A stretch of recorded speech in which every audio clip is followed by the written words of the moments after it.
Hi guys, glory to Jesus Christ. So I just tried to make draft 1 of this video and I was right in the middle of it, and then all of a sudden it was like, burp, like the world's biggest, nastiest burp. So I decided that I didn't want to inflict that upon you, hence this is part the 2nd. So anyway, this is a quick, if I were a Protestant, I would call this a praise report, because something happened that I want to share with you, because my guardian angel saved my life on Monday. No exaggeration. Check out what happened. So I had an opportunity to go on a pilgrimage to a women's monastery in Western Pennsylvania. Now, I've never taken a pilgrimage to a women's monastery before, so I was very, very excited, and there were some other people from my church that were going. It's where my godmother's parents are buried. It's supposed to be this incredible, peaceful, awesome experience. The nuns are just, I mean, everybody that I know that has been there has just absolutely said it's an incredible experience. So I was very, very, very thrilled to get to go. Monday morning, I am driving on a major interstate, 8-lane highway, up to church. I'm about 3 miles from my house, and one of my tires exploded. Yes, kapow, exploded. And I was going about 65, 70. You know, I'm not a speed demon. I'm never the fastest car on the road, but, you know, I'm going with the flow of traffic. So I was about between 65 and 70, because the speed limit is 65 there. So I pull over to the side of the road, and I wasn't even sure originally what happened, because even though I have power mirrors, I couldn't really see, you know, was it indeed a tire? Which tire was it? You know, but I got over to the side of the road, and of course, you know, it seems like the wider the highway, the more narrow the shoulder is, so the shoulder's like a stick of chewing gum, and there are cars that are just whizzing by me, and I'm going, I'm going to get turned into street pizza before the morning is out. Fortunately, about 10 minutes after the fact, I was on hold with AAA, and a policeman showed up, and he put some flares out for me, and they stayed lit for most of the time. It always seems like they always burn out, though, before AAA gets there. But anyway, turned out that, sure enough, my back passenger tire was completely gone. Shredded El Dunzo. I mean, it didn't even look like a tire anymore. It was just, there was like shreds of rubber hanging onto it. I have no idea why it exploded. It wasn't like I hit something or I had run over, you know, road debris or anything like that.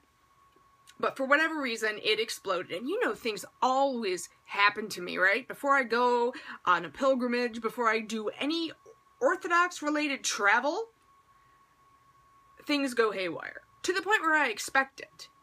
So I'm sitting there in my car, and I'm hoping that I don't get creamed by some, you know, juvenile texting behind me who doesn't see that the car has stopped and swerves over into the, you know, chewing gum shoulder and kills me.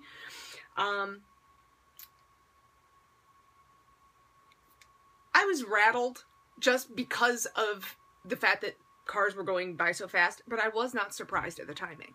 I've finally gotten to the point where I'm like, yeah, doesn't really surprise me at all.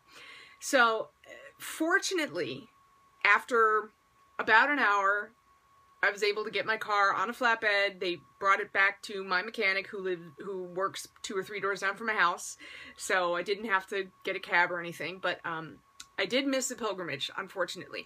My godmother, she was going to drive me, and she was going to be willing to wait for me to get it all sorted out. But you know how just sometimes, you know, it's a rattling experience to be sitting there and to have people whizzing by you at 70 miles an hour for about 45 minutes, not knowing if you're going to get creamed or not, and then also wondering, oh my goodness, well, do I need to buy, you know, did my axle get damaged?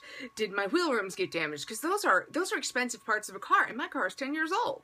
So I'm thinking, if this repair is going to be more than the worth of my car, I'm going to need a new car. I cannot afford that right now. So all of these thoughts, of course, are going through my head. Now, the interesting thing is, I was talking about this with my godmother, and she said, you know, sometimes these things happen for a reason, and sometimes if it doesn't work out, it means you weren't supposed to go. So maybe that's what it was. Or maybe I should have powered through and went. I don't know. But I'm just glorifying God and asking you to join me in that, for the fact that I'm okay. And that my car is actually okay. Need a new tire, of course, and the brake line was a little bit damaged, but it could have been so much worse. My husband and I, we actually had a friend. This was a year ago in early November. Her mother was killed on a highway. Actually, it might have been the same highway, but it was in a different state. This highway goes from Florida to Maine. It's 95. Okay. She hit a deer on this highway, pulled over to the side of the road like you're supposed to do. Somebody behind her, I have no idea why, didn't see her and plowed right back into her, you know, going 70, 80, whatever. And unfortunately at the time, she had taken off her seatbelt and she was actually, she had crawled into the back of the car because she was looking for, you know, something that had gotten thrown around, like it might have even been her purse, I don't know, or her cell phone. But she was killed instantly. And the passenger in the car was seriously wounded, like in the hospital for weeks, wounded, you know. So of course that's kind of fresh in my memory as I'm sitting there like a lame duck, you know. But I am alive and well, so glorify God with me for that, and hopefully I will get to go on this pilgrimage soon. And I just wanted to throw this up here so that you'll remember too, if you notice this pattern in your life, that things like this do tend to happen when you're trying to do something good or when you have a good intention. Sometimes, you know, there's a definite pattern that develops, and sometimes it's opposition from the other guy, you know.